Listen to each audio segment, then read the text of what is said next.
Good morning, everyone. Good morning, Philippines. I am Rolando Tortuga Jr., Kim Tagala, Roshalan Cajeta, Girl Balanat, a tourism student of LaSalle University, Ozamis.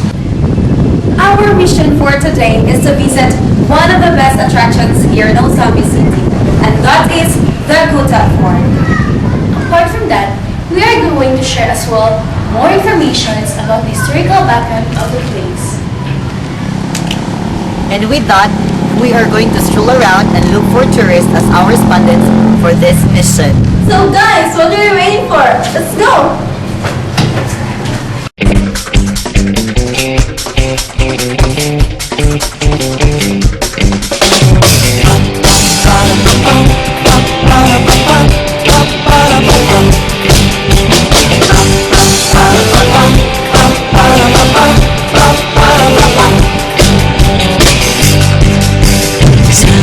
Tingin mo ako'y nauuhaw. Sa init ng yakap mo ako'y matutunaw. May magic ang kumpas ng iyong kamay. Sa kilos mo parang sayaw, dibdib ko hiyaw. Umaagos na pagmamahal sa iyong bawat galaw. Tayo na at gumalaw-galaw sa tag-araw. Gumalaw ka na, galaw-galaw sa tag-araw.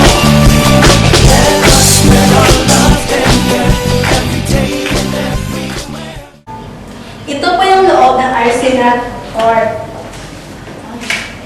Pumasok po tayo. So, this is a place of storage of containing military equipments for lands and naval services. It is also a government establishment where munitions are manufactured. Munitions are the equipments for the wars, like for example the weapons, and it has also an underground tunnel where people who opposes the Japanese government were being killed under there.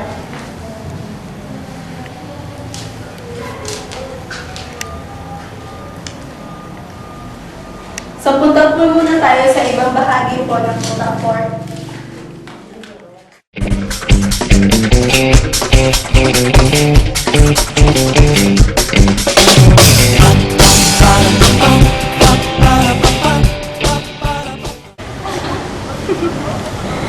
So ito po yung sinasabi ko sa inyo, ma'am. Ito lang nag-iisang building na makikita niyo dito sa loob ng fort, which is located at the southwest part of this fort. So let's get inside to take a closer look.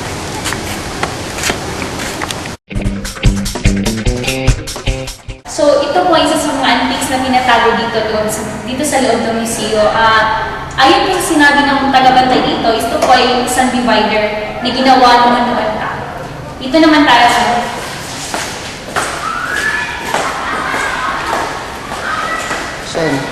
dito na naman sa loob ay makikita tayo ng mga buko.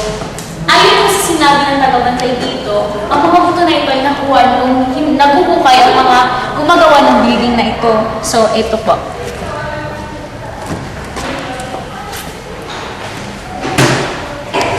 Dito na po tayo.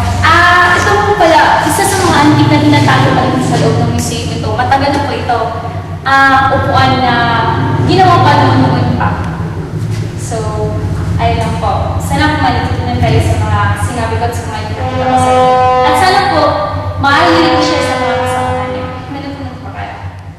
Salamat.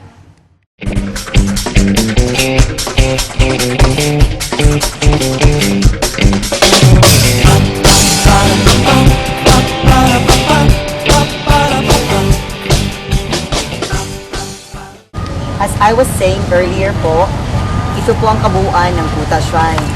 Sa bandang harap, makikita po natin yung Santiago Fort. Yun po yung nagsilbing hideout o headquarter ng mga Japanese colonists na isa sa mga sumakop sa mga Pilipino noong unang panahon.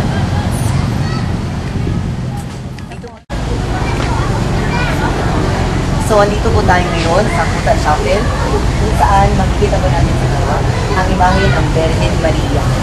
Actually po, nagaganap po ito ang misa every afternoon, 4 p.m. Sinabi rin sacred ang lugar nito sa kadahilanan milagrosa po ang Virgin Maria. Marami na rin mga liboto ang napagaling sa iba't ibang sakit dahil lamang sa paghalik at saka sa paghawak lamang sa liboto niya.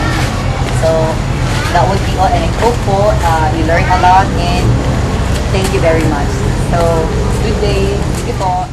At ito po ang nagawa namin sa araw na ito. At nagpapasalamat rin po kami sa mga naging turista namin na nagbahagi ng kanilang mga oras para may sagawa ang misyon na ito.